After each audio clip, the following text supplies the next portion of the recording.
Hello, everybody. My name is Quinn, bringing you this week's MarketMaker.io Bitcoin market update. And today we're going to talk about Bitcoin, of course. Last week, thankfully, we did get that bounce off of the lows that we were hoping for at around $38,500, which allowed the market to maintain this nice picture of higher highs and higher lows on just about every time frame.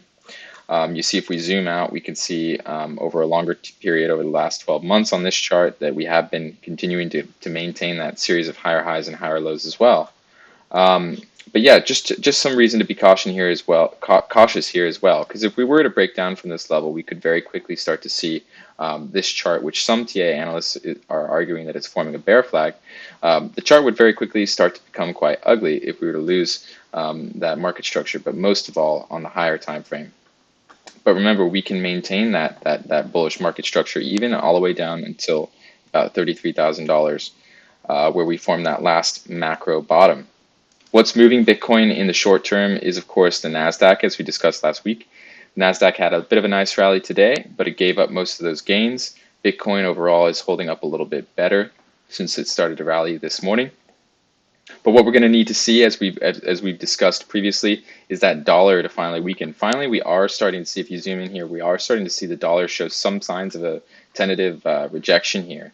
And if we were to see a nice rejection here for the dollar and a steady weakening over the coming months, perhaps as the market starts to digest this Fed tightening a bit more, that could really give risk-on assets like Bitcoin, as it's trading currently like a risk-on asset, that fuel that it needs to have a sustained rally, which is possible. Arguably the Fed right now, the market is anticipating on average 40 basis points of hikes per meeting, which is quite a hawkish expectation. Hawkish means expecting more tightening rather than dovish being more loosening.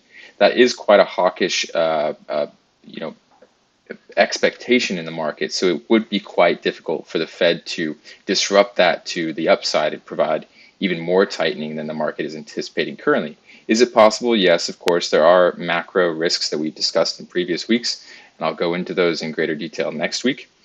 But yeah, so with the treasuries as high as they've been since late 2018, the risks are pretty balanced or in favor of perhaps the dollar giving up some of this strength. So it's something that we're going to be keeping a close watch on going forward. One final point to be made is that I've seen many analysts out there in the Bitcoin space talk about how the market has not seen a capitulation yet. Well, actually, in this pullback, if you look at the short-term holders in particular, according to this data provided by Glassnode, if you look at just the short-term holders, and these are the holders who have held Bitcoin for 6 months or less, they have actually capitulated already just as hard as they did in 2018 and 2019. So about twice as many short-term holders capitulated in the most recent 2022 downturn than did last year during the 2021 bearish period in May.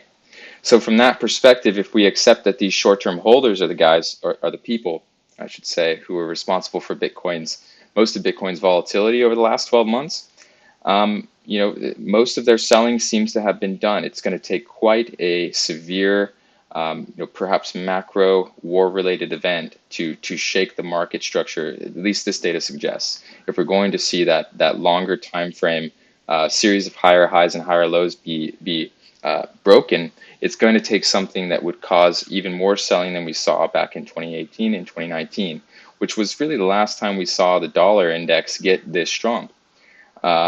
So right now, that's the full picture of the data this week. I won't give too much of an opinion beyond that, but thanks for tuning in, guys. And next week, I'm going to talk a bit more about macro risks, because that seems to be all the talk right now amongst analysts in the space, for good reason.